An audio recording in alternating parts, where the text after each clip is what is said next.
Welcome back to another NHL DFS puck drop. This is Hold the Door DFS. Our format is going to be a little bit different tonight, just after a late night with the Super Bowl. That was pretty disappointing, honestly. Not even from a DFS prop perspective, just from the view test, right? You know, we have the Zebras, showing their gusto at the beginning, and then just kind of the game falling flat on its face as it went on. But let's get into the puck drop. If you're new to our channel, hit subscribe. If you enjoy the videos, click like. I'm also going to do this. You should see down in the comments below.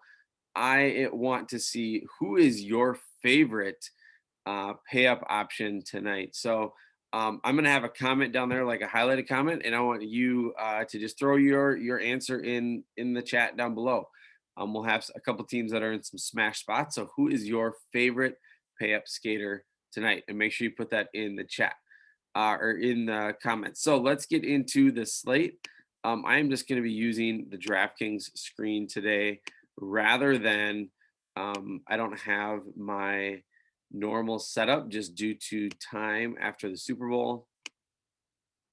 But we will still accomplish exactly the same thing. So today is Monday, February 8th, and we have the biggest favorite of this slate is going to be the Toronto Maple Leafs, who are taking on Vancouver, who we saw recently just dismantle them. And then second, close behind, is Edmonton against Ottawa. So those two games, I think, will be heavily targeted. Both have 6.5 over unders.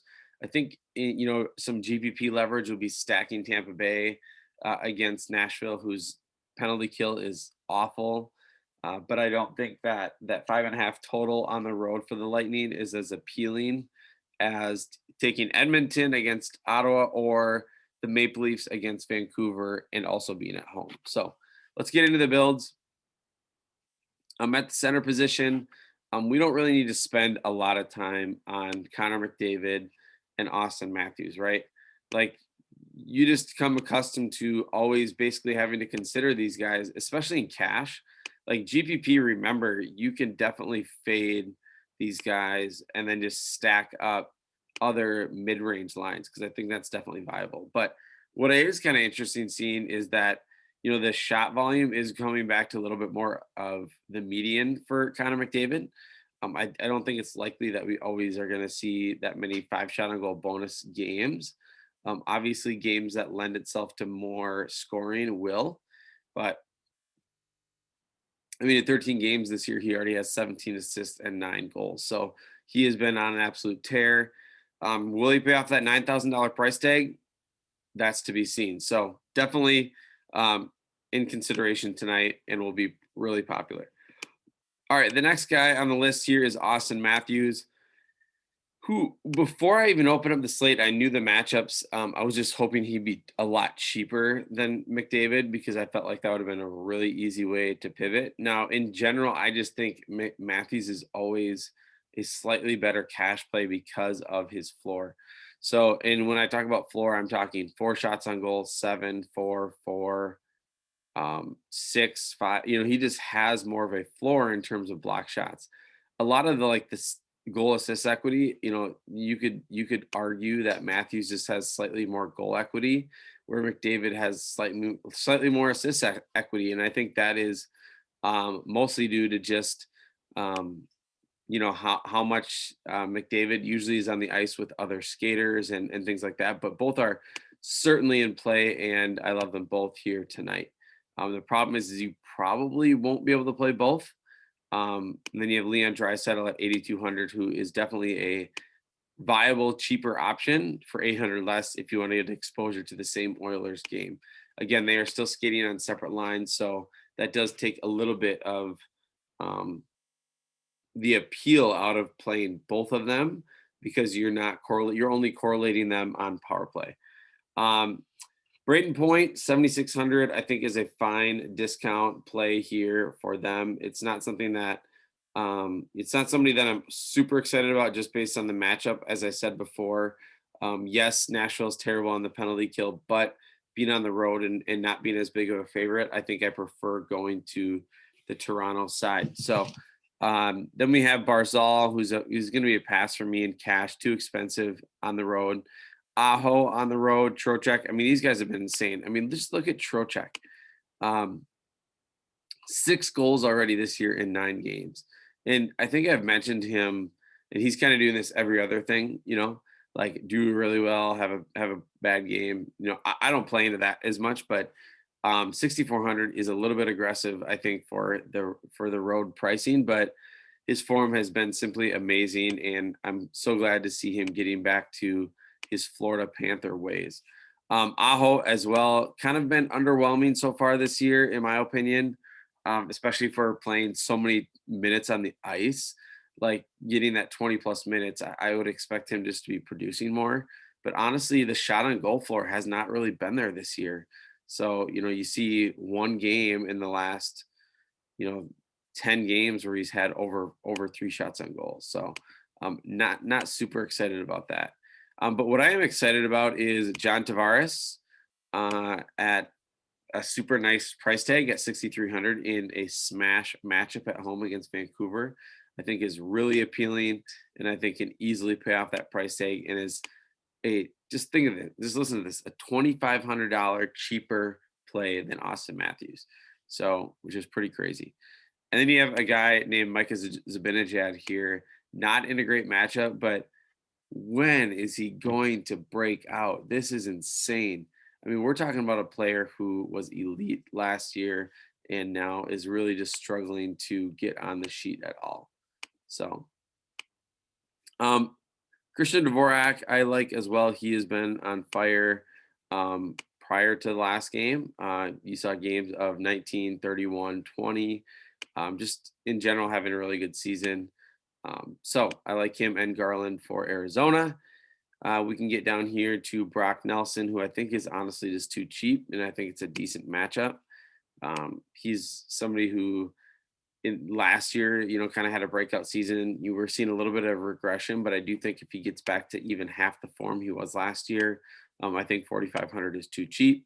Jordan Stahl and Duchesne, I like as well. Stahl continues to play really well and, gets that power play time. So, 4,300 for his form is definitely a steal. Strome as well is viable. Let's see who else we have here. We do want to be on the lookout for what the shakeup of the Nashville lines will be if Johansson is out. I think that will definitely move things around a little bit. I don't think I can't see Duchesne going up to the top line. I think I can see him staying with Forsberg and Granlund, who is basically like a top line anyway. But you could get some value, excuse me, with whoever slots in if he is out. So other than that, the value down here is not really that great, honestly, at the center position. It's not a position I normally would pay down at anyway.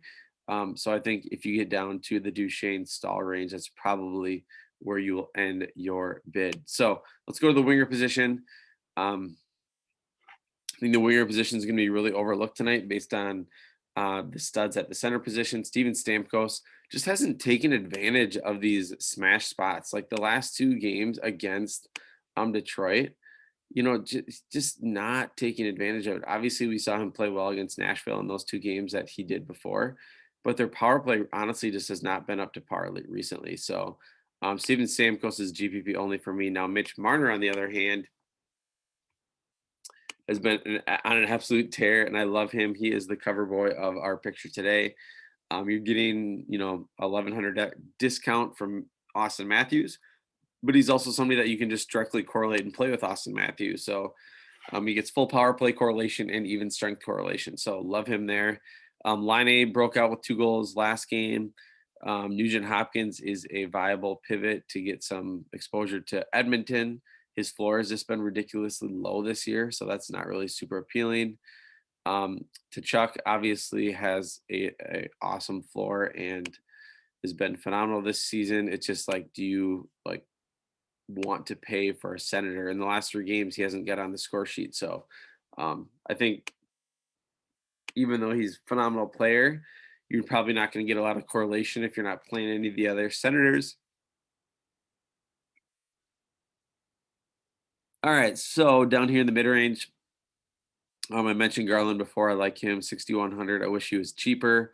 Forsberg 5,800 is a really nice price tag. You can pair him with Granlund and Duchesne. Don't love the matchup, but I love the talent. So I think sometimes you can weigh that into a stack as well. Nylander at 5,600 if you're using Tavares. Just if you think about that, you could be potentially spending, um, 12K on that stack instead of paying 16K for Marner and Marner and Matthews. So definitely viable. Ardvinson 5,400 is in play. I like him. Palat is pretty much a fade to me. I just don't like playing the third wheel on that line, even though he does have full correlation. Teravainen's fine. Kyrou finally, got the respect of, oh no, not quite yet. 4,900, the price tag. He has had some duds lately, but I do think his talent and skill will, not like project exactly like this, but maybe middle that somewhere and also be viable at 4,900. So one guy I did want to mention on here, Mike Hoffman, has obviously been playing really well lately. Finally getting there. Had a 2-goal game against Arizona on the 4th and a goal against them on the 2nd, and now gets another matchup with them here. He is somebody that typically will have a nice shot on goal floor as well. And then we have Zach Hyman at 4,700. This guy's playing a ton of ice time. It's just crazy. And I think with all that ice time that he's playing and exposure to Matthews and Marner, obviously his floor is super low if he doesn't really get on the sheet, but gotta love him at 4,700 for some cheaper exposure.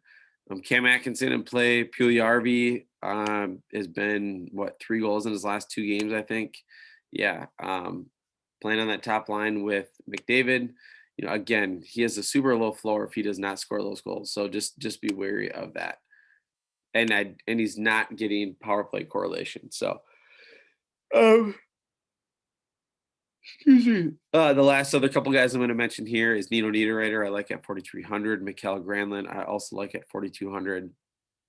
And even down here, cheaper, Foligno, Coleman, Pearson are all viable plays. Domi has been playing better recently. Tyler Johnson, Spezza had the hat trick.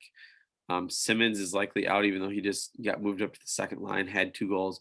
Brock McGinn, though, down here at 2,900, has been skating with Aho, I believe, recently, but also just a super active player. So 2,900 is really fair price tag for him.